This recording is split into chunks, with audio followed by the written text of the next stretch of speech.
léanlo, porque un tremendo aporte y se van a acordar de cómo hemos hecho historia. Y esto no termina acá, porque la historia se sigue construyendo. Y al seguir construyendo la historia, tiene que ver cómo hacemos que las cosas pasen. Las cosas no van a pasar solas. Y con la capacitación que adquirimos en este lugar, nosotros hacemos que las cosas pasen, ojalá a nuestro favor. Hasta el minuto no sucedió con la reforma laboral, no salió lo que esperábamos, a pesar de todos los esfuerzos que hicimos, ¿cierto? Y las presentaciones que hicimos en la Cámara de Diputados, en el Senado, en las comisiones de trabajo, en distintos lugares. Pero no significa que hayamos perdido la guerra, perdimos una batalla ahí. Pero la guerra continúa, compañeros, y hay que estar presente en la calle. La fuerza de los trabajadores, la unidad de los trabajadores, obviamente se encuentra en la calle y la historia la construimos nosotros los trabajadores, compañeros. Así que un abrazo para todos y hay que continuar.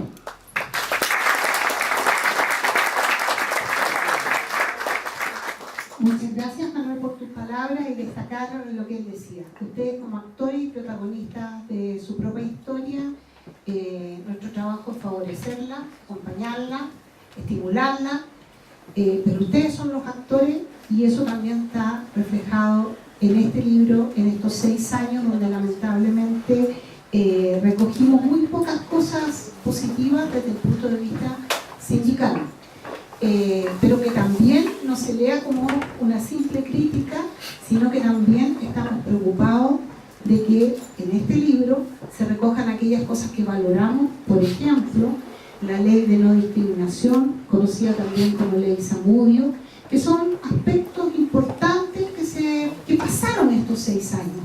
Entonces, este libro también forma parte de la propia historia, de sus propias vidas, y en ese contexto y de que forma parte también de nuestras tareas, desde que nos conocemos hace mucho, pero hoy día en sus nuevas tareas de dirigente sindical de carácter nacional, pedirle a Carlos Insulza también la presentación del libro, que me confidenció que la leyó, lo que ya es meritorio, así que dejo con ustedes a Carlos.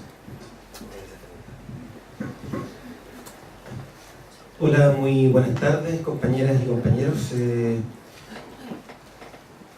Quiero decirles que cuando Carlos Cano me invitó a presentar este libro, sinceramente me pregunté por qué. Porque como hemos trabajado y nos conocemos hace más de 10 años en labores sindicales, y sabemos cuáles son nuestros puntos de encuentro, también sabemos cuáles son los múltiples espacios en los que tenemos opiniones tan muy distintas y hemos actuado de manera distinta en la coyuntura, muchas de las cuales que están aquí descritas. Pero quiero decir que honestamente me siento honrado de esta invitación y con el mayor gusto hice el esfuerzo de estar hoy día presente, pero además de darme un tiempo para leer un libro que me parece que tiene un valor relevante. Quiero explicar en la presentación que voy a hacer por qué. Pero antes de eso quiero explicarles que yo nunca he presentado un libro. En ninguna de las jornadas de capacitación de CETRA nadie me explicó cómo presentar un libro. Entonces voy a hacer simplemente 2 declaraciones de principio antes respecto de esto, y quiero decirles que lo primero es que lo hago desde la misma mirada y la misma lógica de respeto intelectual y de valoración mutua que he tenido durante muchos años en el trabajo con el equipo de CETRA, principalmente con Carlos, con Carmencillo y con Fernanda. Y lo segundo es que me voy a negar absolutamente a adular a Carlos Cano durante el proceso, porque todos sabemos que no lo necesita. Así que vamos a hacerlo de una manera en la que todos los halagos sean para Carmencillo y Fernanda. El libro que hoy día se está presentando es un libro que está fuertemente anclado en la coyuntura. Son textos de coyuntura que lo que buscan es generar efectos en la política, en las organizaciones sindicales, en los trabajadores. Son por tanto textos que están anclados en momentos históricos específicos, que cada uno tiene un valor respecto de la mirada que se da en cada momento y de los hechos que para quienes los escriben, en este caso una organización, son relevantes para incidir en el movimiento social, en el movimiento sindical y en la política.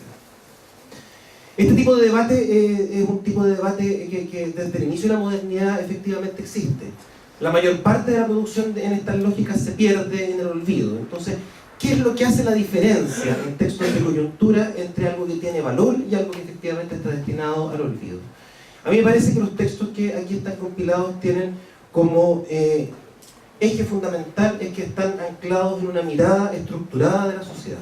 tienen un paradigma en el que expresan que desde el mundo de los trabajadores, desde la organización sindical, desde la incidencia política de los trabajadores, se puede transformar y se debe transformar la sociedad.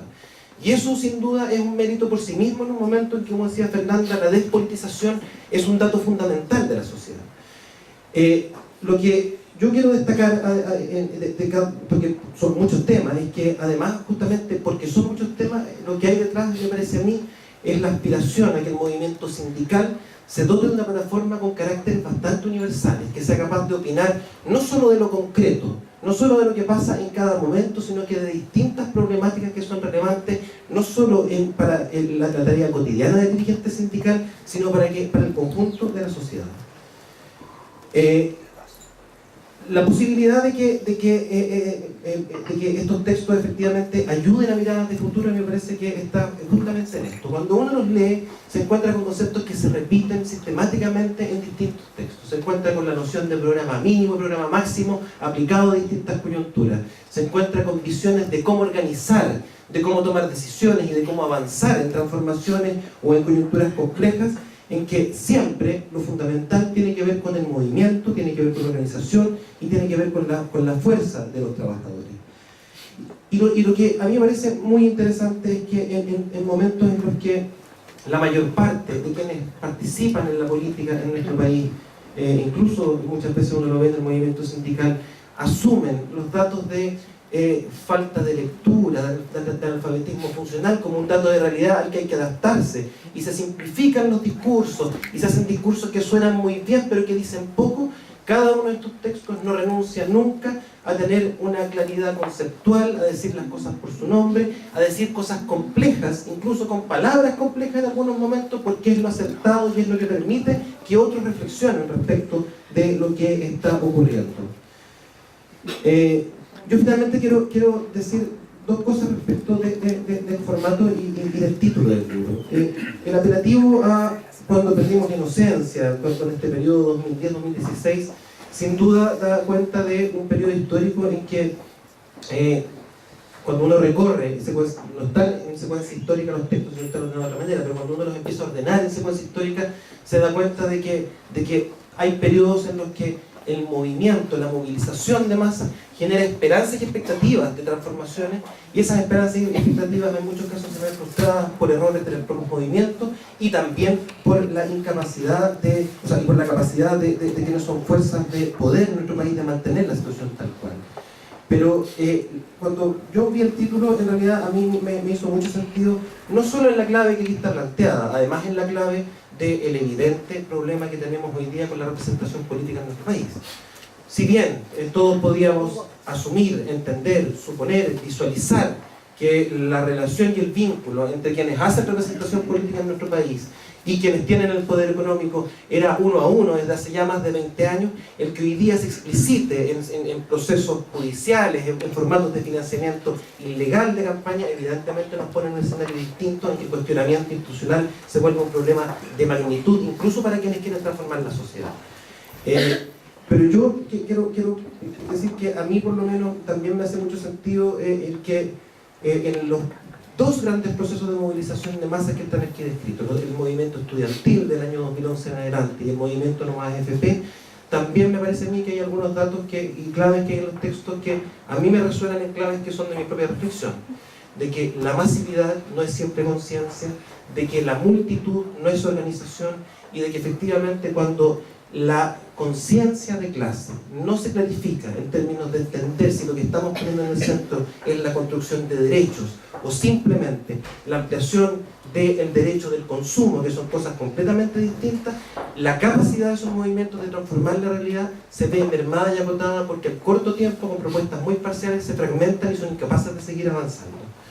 Entonces, yo quiero cerrar diciendo que me parece que estamos ante un libro que tiene una memoria de un periodo histórico en particular en clave de coyuntura, pero también con mirada estructural, que tiene una validez para miradas de futuro a propósito de las formas en que se mira y las lecciones que se saca de cada uno de los momentos, y que finalmente a mí lo que más me parece destacable es que cada uno de los textos es un texto que llama a la organización, a la reflexión, a la movilización, a actuar por transformar la sociedad planteándose una pregunta que otro gran escritor de textos de coyuntura a principios del siglo pasado transformó en revolución, que es la pregunta de qué hacer frente a cada momento y frente a cada realidad. Muchas gracias.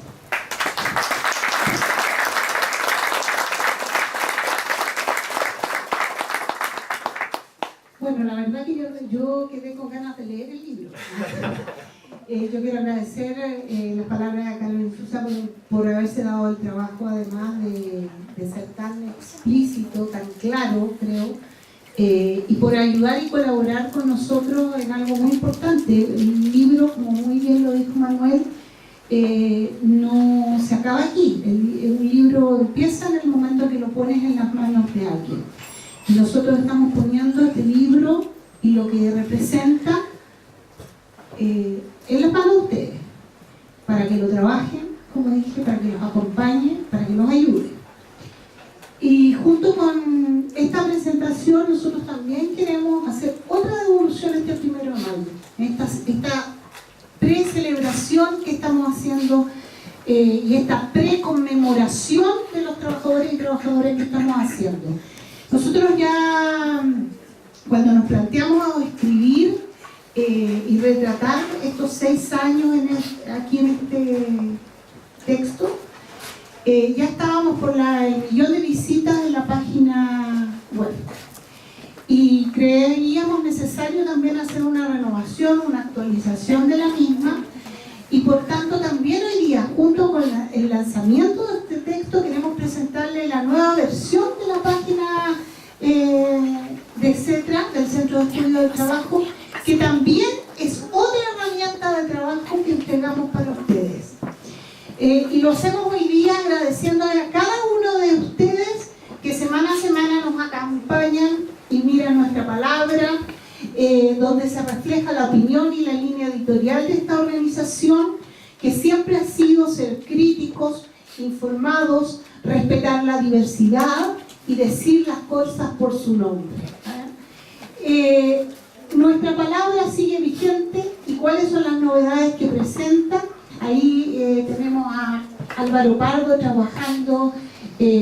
Primero, que arriba van a encontrar este texto. Hoy día, tengo una buena noticia, no se vende, lo vamos a regalar.